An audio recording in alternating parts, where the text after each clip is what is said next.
Hi, I'm Cheryl Kagan, very proud to be the Senator for Gaithersburg and Rockville. Welcome to this week's edition of Kibbitzing with Kagan, brief conversations with people I find fascinating. Now, you know that a lot of my podcasts are with people who are in politics or policy or the nonprofit sector, sometimes with Scrabble or music. But today, my guest is the very renowned, lovely actor, John Rubinstein. John, thank you so much for taking time to chat today. It's a great pleasure. Thank you. Thank you. I've got a million things to talk to you about. And just to put it in context for someone who either has seen or not seen yet, Eisenhower, the one-person show at the Olney Theatre, this is the guy who has been playing Eisenhower around the country and at Olney Theatre so brilliantly. But he's got a great past that we're going to talk about. So, John, let's start with your childhood. Your father was Arthur Rubinstein, the great pianist, and Chopin and many more impresarios, and quite the character. So everyone asked you about your dad. I'd like to ask you about your mom, Nila? Nella. Nella. Her name was Aniela, Polish for Anya. Angela, but Okay. everybody called her Nella. Well, talk about her. You were the youngest child, and of five. Of four. Four. Okay, you have five. There are four. Tell us about your mom and how she kept down the fort while your dad was traveling around the country and around the world. Well, she actually really struggled with it because they got together in the 1930s when travel around the world was available but slow. Long train rides across the Trans-Siberian, continent there, and all kinds of stuff. Steamships taking you to and from, Europe and the United States, and South America was, forever. Right. So she always had to decide whether she was going to stay at home with the babies or bring them along or leave them at home with a nanny or somebody and travel with my dad. It was very difficult for her Mhm. because it wasn't just like, oh, he'll be gone for a week or two. It was sometimes 8 months or a year. So yeah, it was a struggle. By the time I showed up, which was in the last half of the 40s, Yeah.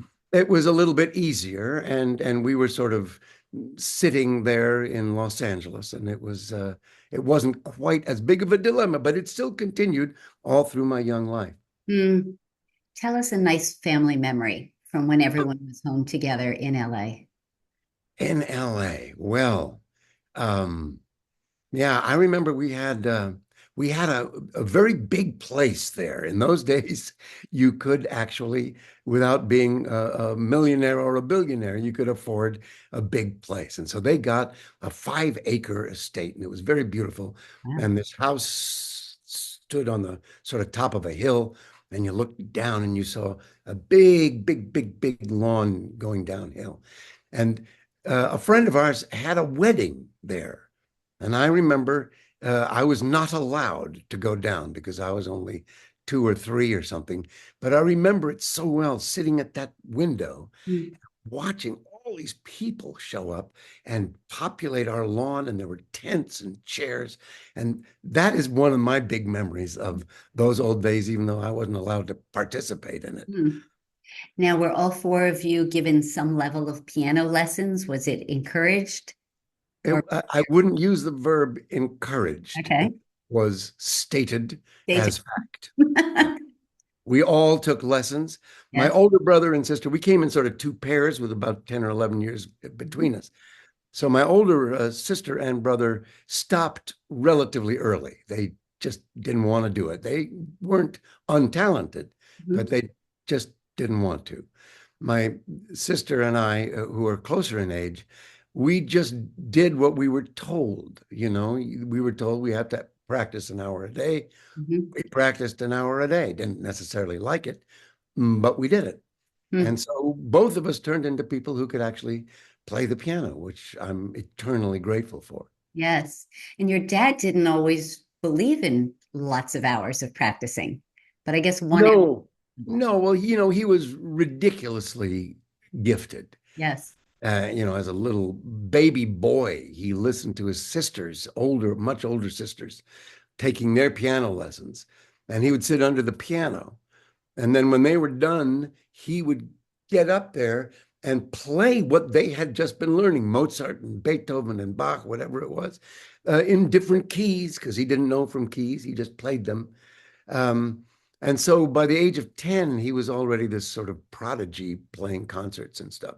Wow. Um, uh, yeah, so he was just able to do it and enjoyed his life more than he enjoyed the hours at the piano. Yeah. And so he just had fun and didn't practice very much. But when he got married, that was a big responsibility, and he started really working hard. And in that second half of his life, he became a much more assiduous practicer.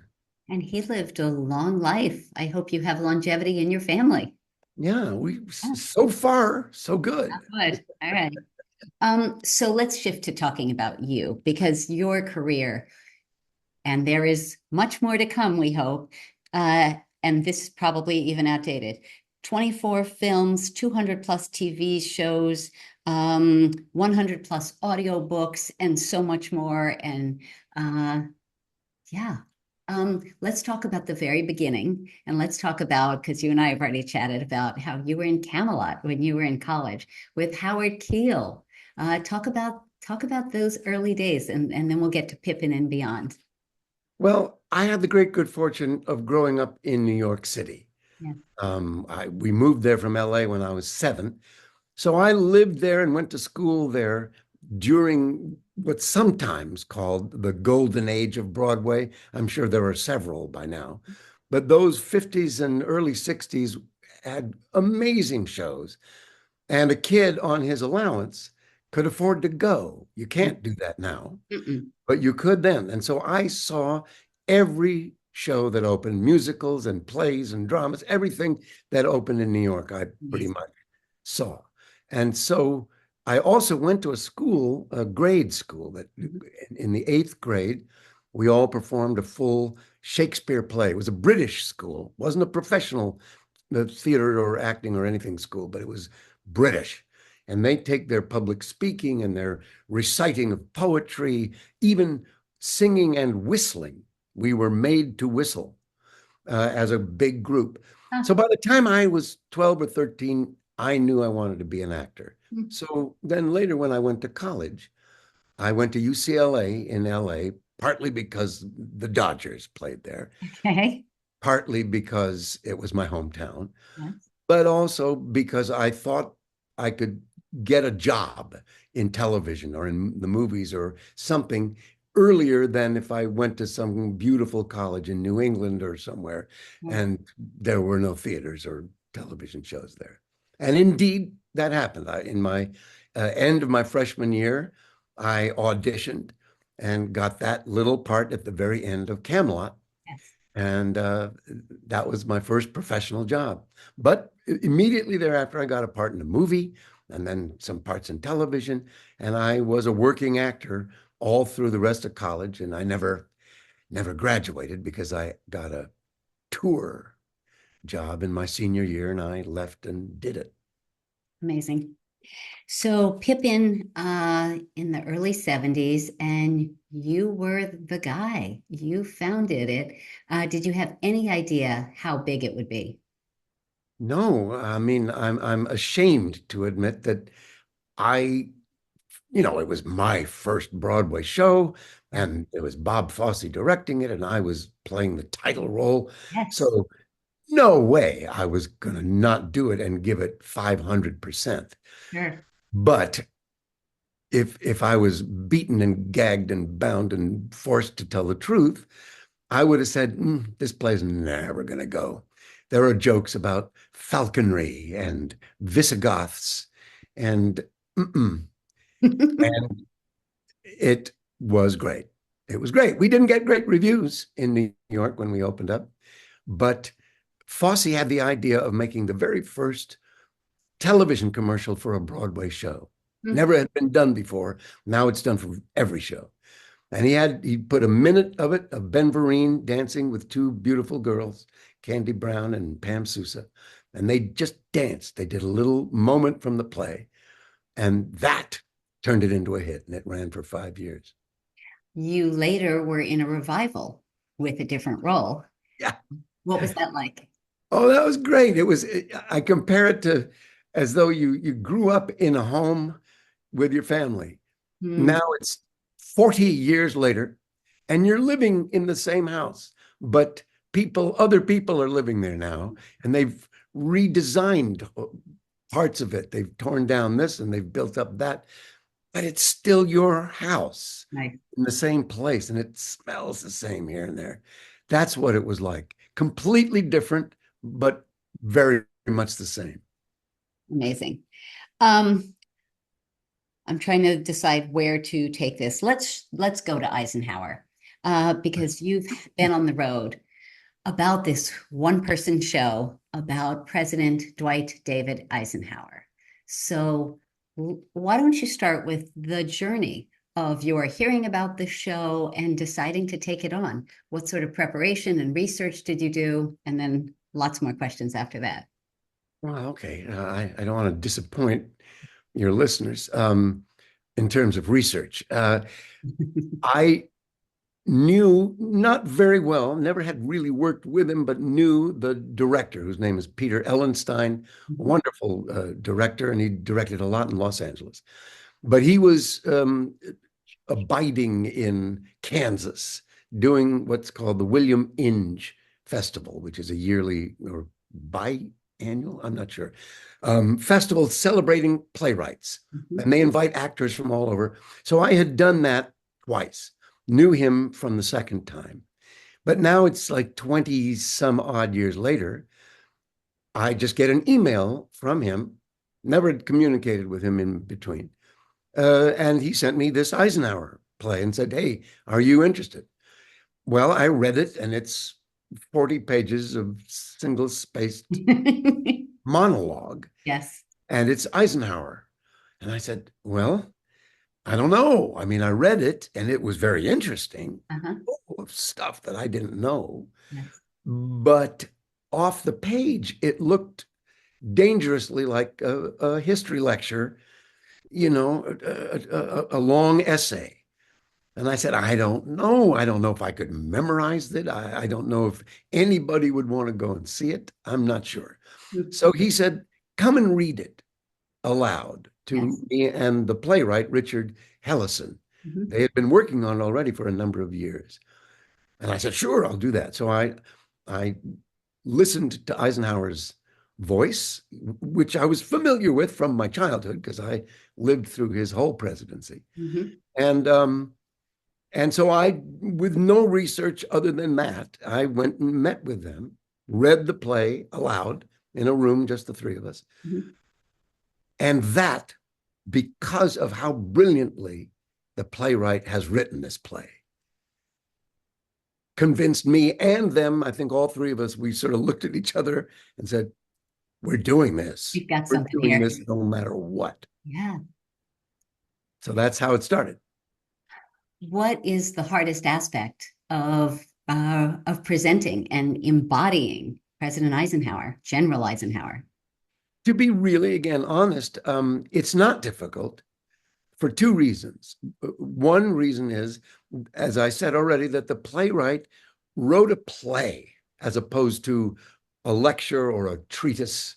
It's a man comes into a room angry because he's just read something in the New York Times that offends him and hurts his feelings and threatens his ego, which he has.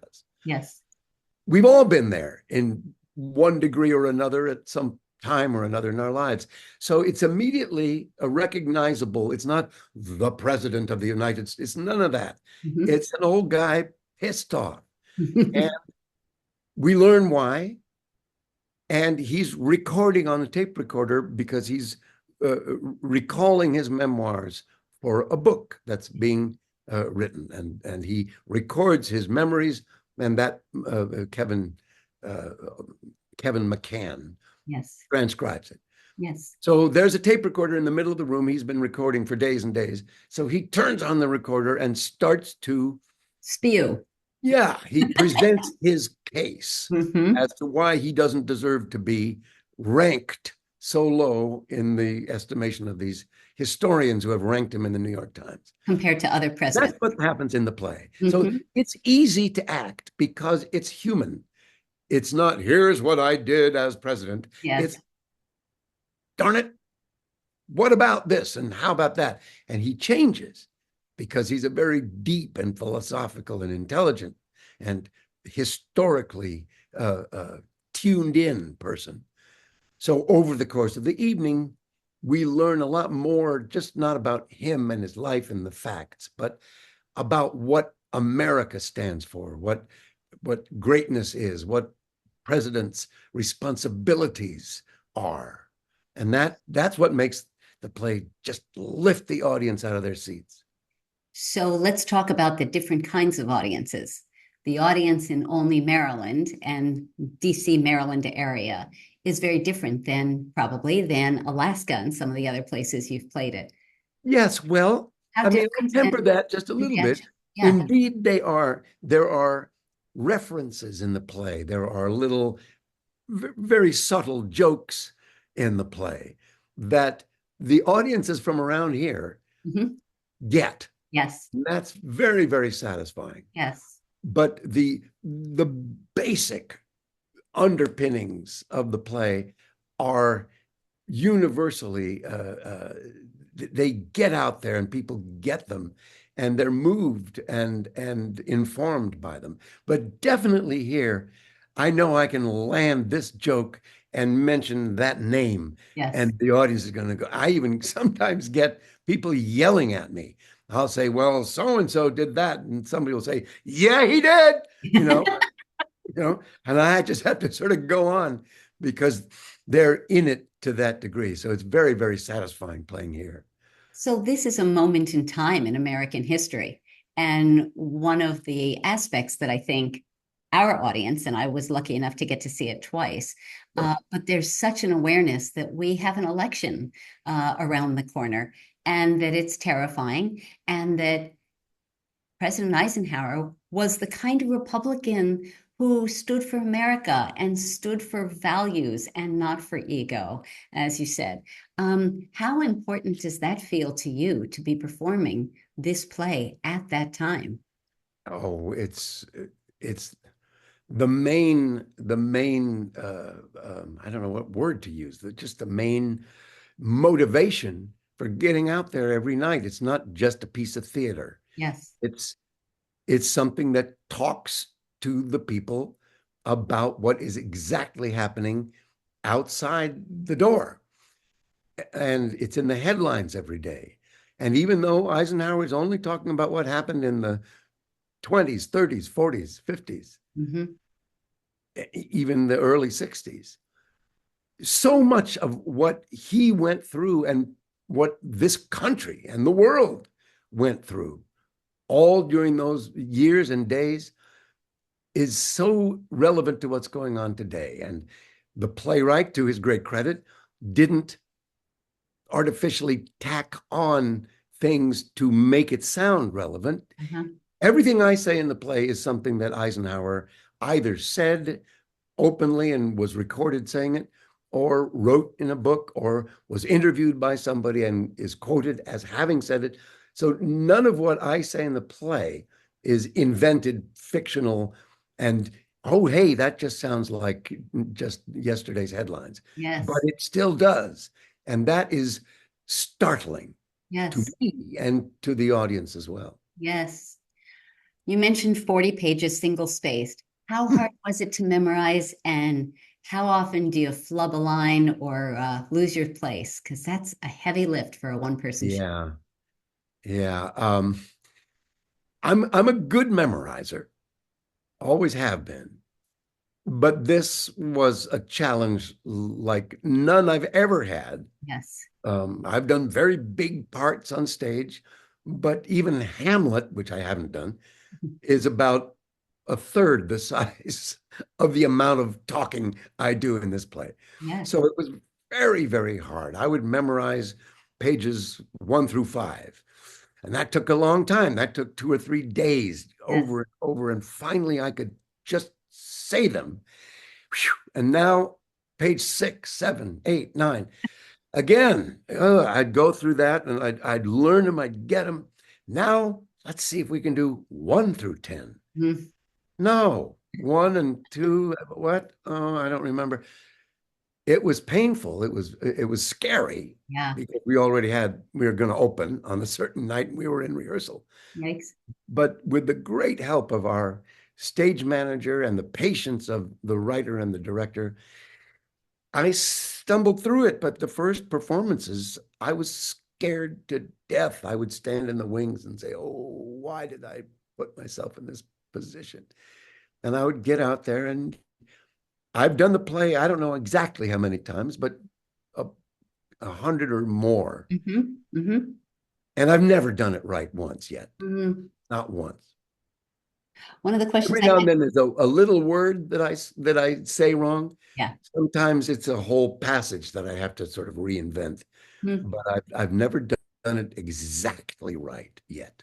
Well, at least without, as a one-person show, one advantage is they're not missing a cue line or something from your, co-star or something.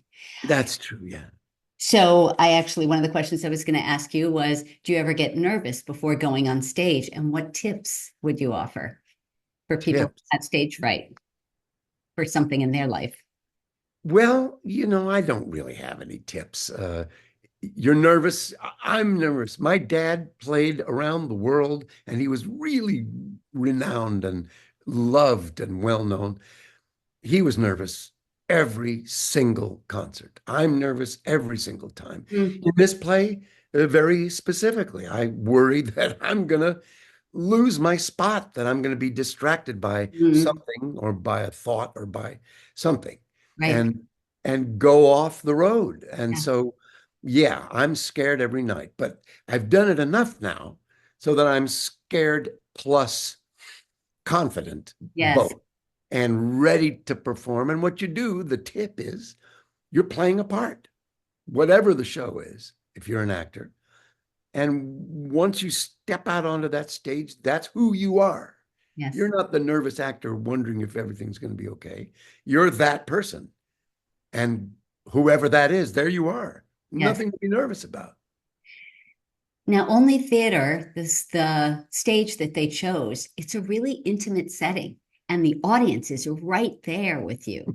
Does that make it special, different, harder, scarier? What is that for you? Because No, neither scarier nor anything like that. Pardon me. But sometimes distracting okay, because the front row, especially the front row, you can where you see can see their feet, their lap, and each other and stuff. the guide Very dog. often, The huh? first time I saw it, there was a assistant's dog in the front row. Yeah, that was tough. You don't know if the dog's going to be well behaved or whatever. Well, I mean, whatever goes on in that front row, I see it. Yes, And it can distract me, especially knowing that since it's sort of curved, yes. the rest of the audience sees it too, as you say. You saw the dog. Mhm. Very often it's somebody talking. Sometimes they're on their phone, No, you know. no. Sometimes they're reading the program while I'm working my butt off there. They're like this reading. Uh, Um, what can you do? They're humans and people are very used to television. yeah. And I believe that people sometimes in the theater figure it's TV. I'm just watching this and I can do whatever I want. Oh, they bring those very loud plastic water bottles that go Yeah. No. when you squeeze them, and Yeah. then they squeeze them and then they drink and everybody hears it, Yeah. but they're watching TV, so nobody's going to. So that does get sometimes a little bit distracting. Dang. All right. Shifting away from Eisenhower, um, what is the best show that you've ever been in that not enough people saw that you think was Oh. sort of underappreciated, underseen? Well, I would immediately come up with a musical that was very renowned and still is, called Ragtime, Yes. based on E.L. Doctorow's amazing, crazy book. And Terrence McNally adapted it sort of brilliantly for the, and it was produced, we did the first American production in Los Angeles, but the Broadway original cast had been in Toronto for a year. They opened on Broadway. I took over on Broadway in the role that I played. But it closed in New York after 2 years, not quite, I don't think, 2 full years. And that's the play that I think should be playing in New York in perpetuity, not necessarily Phantom of the Opera or Cats or whatever else is going on. Right. That is a magnificent masterpiece. And I miss it that it's not always available to everybody who comes to the theater. Lovely. Okay. Stephen Sondheim passed recently. He is revered by so many. Tell us what your thoughts are about Stephen Sondheim and his contributions to musical theater. Oh, well, I mean, I could wax on and on about that. I think I would just probably echo what you've heard or read dozens and dozens of times. He sort of reinvented the wheel, not entirely, but he took the tradition of Broadway musical writing, which had been evolving. It wasn't just one thing. But still, the tradition, the Rodgers and Hammersteins and all those guys, the Jerome Kerns, the Cole Porters, the George Gershwins. He took that tradition and messed with it. Said, well, maybe I can put these weird harmonies in there. And maybe I can just do a fraction of a song here and then a fraction of it there. And maybe this part will go really quick, so you have to pay attention to get all the words. And maybe this part will be that.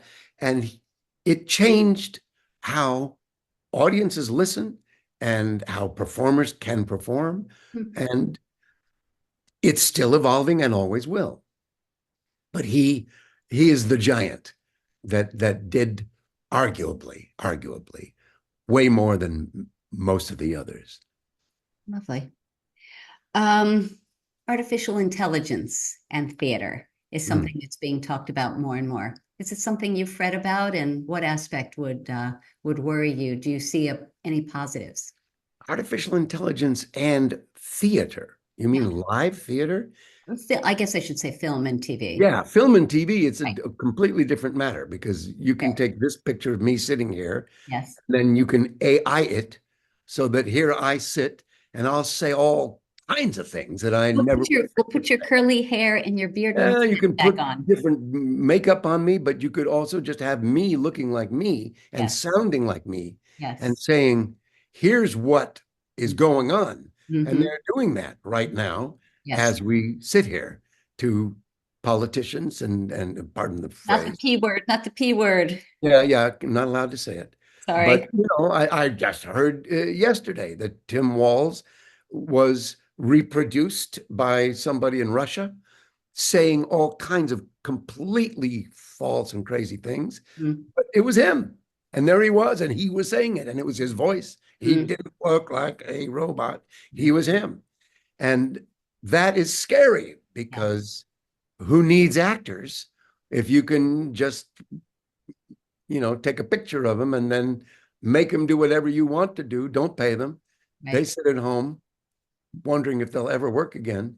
But there they are on TV doing all kinds of things that they never did. So sure, it's a big concern. Yes.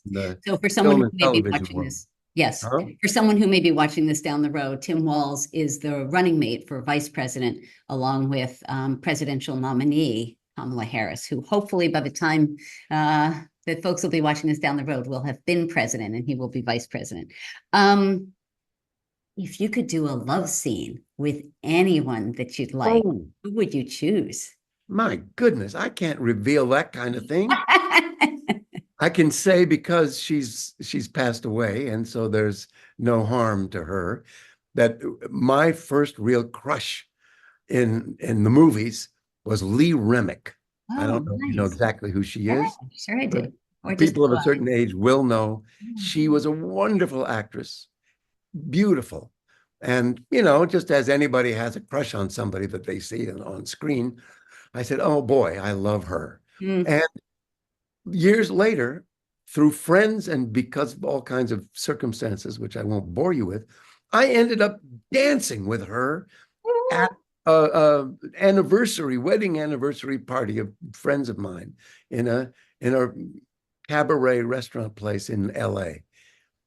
I don't even remember if I asked her. I must have. I Yeah. was like 20 something. Oh, And she was whatever she was, you know, sure. 40 something, still as gorgeous as you can Yes. possibly be. And I was there dancing with her. Did you say anything? Did you admit your crush? Oh no, no, Okay. no. I Okay. tried to be polite and she was charming. And then that was it. But boy, oh boy. Wow. Um, Being away from home, something that you experienced when your dad was traveling. How is it for you?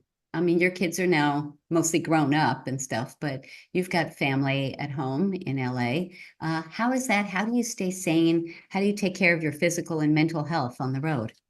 Well, it's always been hard, leaving the kids behind. Yeah. So whenever and wherever I could, if I was off shooting a movie for a couple of months or even on tour doing a week here, a week there, a week there, I would bring them along whenever I could. And as they got older, that was, of course, a little bit more difficult, but we would still work it. I did a tour for almost 2 years uh, around the country and even in Japan and in Amsterdam. And my little boy, Max, who is now 19, he was 8-ish then.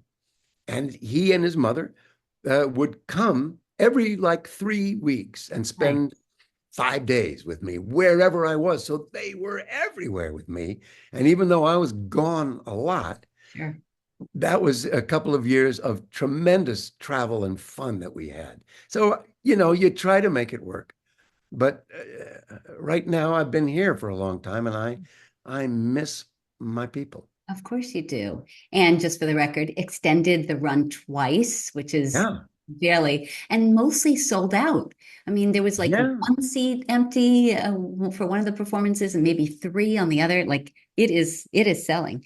yeah. Um, The theater artistic director said that we've broken records I at this bet you thing. have. That's I'm fantastic. very happy about that.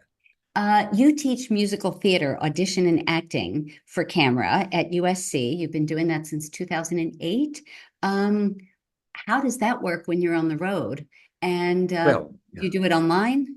And So I don't work there anymore. I no, worked there okay, for 8 or 9 years. okay, And when I did that tour, for instance, that was like a sabbatical. I told them I'm going on the road because I have to make a living. You yes, know, the university, I love teaching and I miss my students, nice, but you can't pay the bills doing it as an adjunct professor. It's sure, great fun, so rewarding.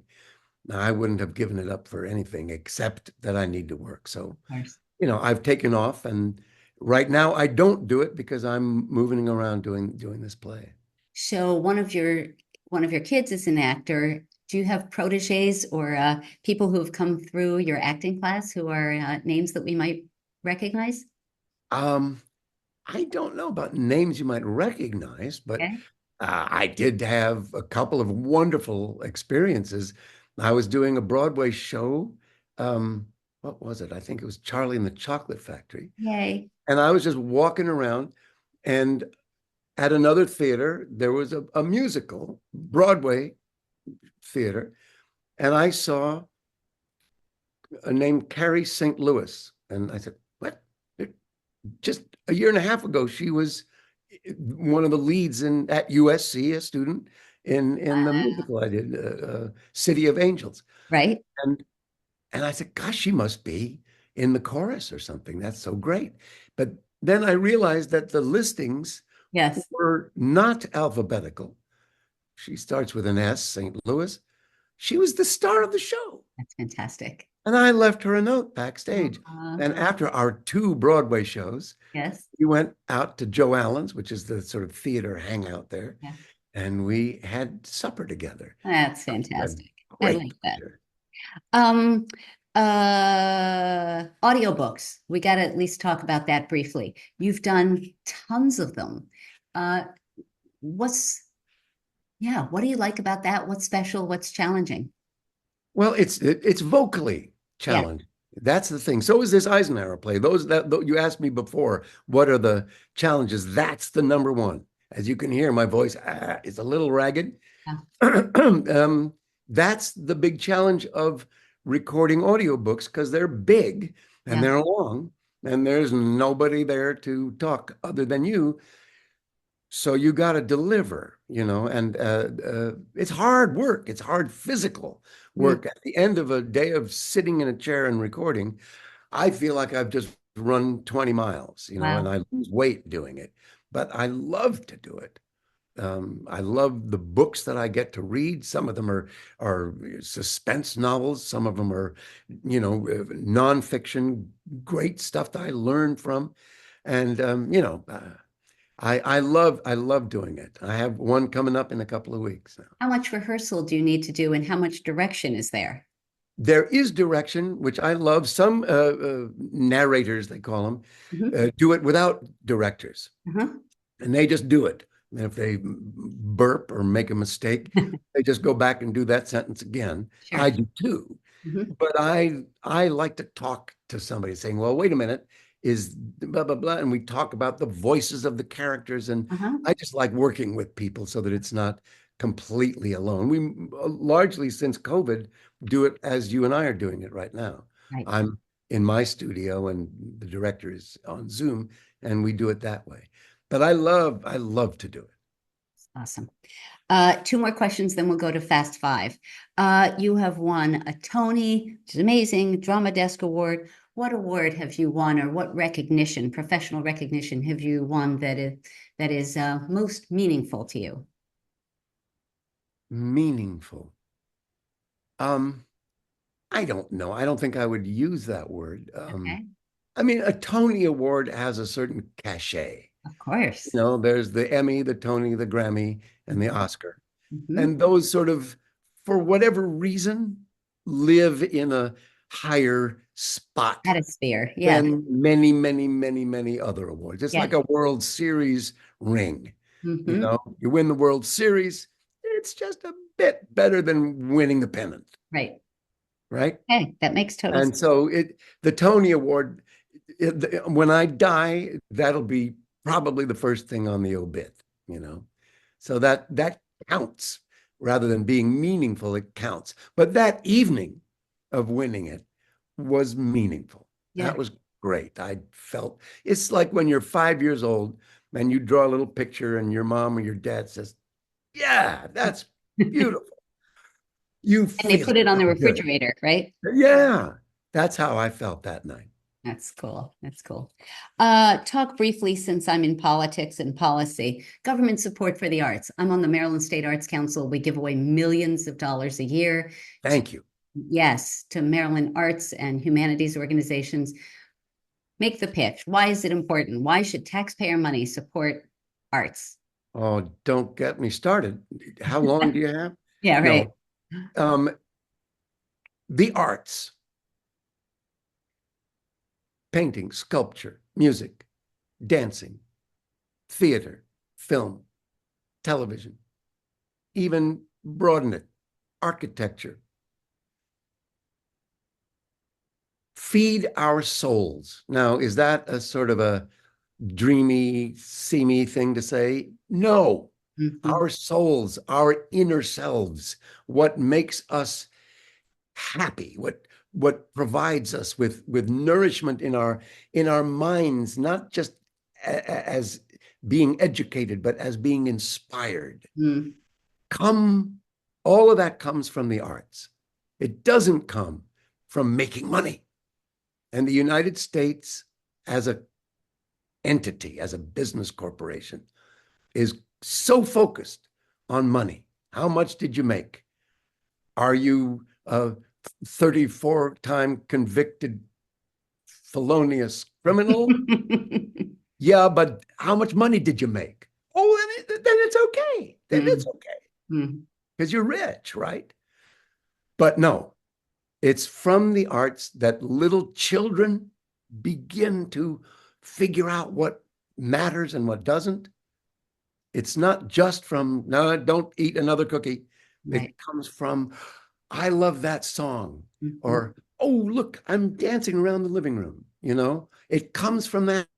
And the more of that is available, that is of better or good quality, the better all of our lives will be, not just for each individual, but as a community, the better we will be to each other. And that's not a bunch of hocus pocus. That's truth. And there are scientists and psychiatrists and historians and all kinds of non-art serious people who would say, absolutely, that's true. Yes. Okay. Okay, John Rubinstein, it's time for your fast five. And if I have the I'm guts, never I might have. fast about those I things. know. Well, let's see how we do. All right. If you had to choose another career that was outside of theater, what would you choose? I'd be a symphony conductor. That's no, that's still in the arts. Outside Oh, of come theater. on. Oh, come on. Really? Okay. Letter carrier, astronaut. Give me something fun. I would be a landscape artist. Okay. I said the word artist, but I would be a landscaper, a gardener. I would Okay. plant and make beautiful parks and gardens. Okay. What is your favorite junk food? Your secret pleasure when you're looking for something unhealthy? Cheetos. Good one. What is question 3? What is a role that you haven't played that you'd love to play? James Tyrone in A Long Day's Journey into Night by Eugene O'Neill. O'Neill. Okay. Question 4, and this one I'm so curious. Top 5 favorite Broadway musicals of all time. Go. Oh my God. I know. Well, not in order. And I'm going to say that you haven't been in. So Okay. Well, been in anywhere ever? yeah. All right. Pick your favorites. Go ahead. That's tough.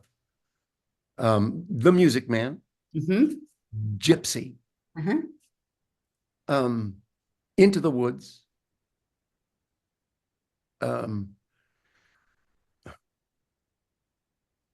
Company, and there's one more. Yep. My Fair Lady. Okay. I was just going to say we didn't overlap on any, but then you said My Fair Lady. So phew, we overlap on one. Question number 5. John Rubinstein, remarkable actor, star of stage, screen, audiobooks, TV, and just a super nice person. What is your hidden secret superpower? What is a skill or talent you have, something you're really good at that most folks can't do? Huh. Well, I guess it would have to be, I can compose and orchestrate music. Now, there's a lot of people who can do that, but most can't or don't. But that's not a superpower. That's just something that I've learned and do. Okay. Well, I don't know if that counts, does it? We'll count it. We'll count it. Otherwise, none. Right. That's not even close to true. So this is the point where I would say thank you so much and goodbye. And I've never done this before, but I'm going to have the audacity, and you are allowed to say no, because I'm pro-choice, and so it's your choice. With your raggy voice and you're tired and without having warmed up, would you take us out with a few bars of your favorite song from Camelot? All right. How to handle a woman. There's a way, said the wise old man, a way known by every woman since the whole rigmarole began. Do I flatter her? I begged him answer. Do I threaten or cajole or plead? Do I brood or play the gay romancer? Said he, smiling, No, indeed. There's more to it, but What a gift. I love that song. I do You too. know, I opened in Camelot as Tom of Warwick, the little boy that comes on at the very, very end. Yes. A couple of 3 years later, I played Mordred in another production of Camelot. Uh, and a whole bunch of years later, I played King Arthur at the Muni in St. Louis, Amazing. and got to sing that song in the show. So Camelot has been with me for my whole professional life. And as I shared with They you, didn't cast me as Lancelot, though. I darn it. still haven't figured that one out. There you go. Well, it is one of my favorite musicals. I love Camelot. Oh, So I'm glad to hear that that. gift. Yeah. John, this was such a treat. Thank you for making time to kibitz today. And I know you've got a performance tonight, and you still have a week and a half left, and then it's election day and on to your next adventure. So I just want to thank you for taking the time to kibitz, and I look forward to crossing paths with you very soon. Thank you so much. And thanks for coming to our show twice. That was really a great, great gift to all of us. Thank you. And your acting is a gift to us all, and your singing. See you soon. Take care. Thank you.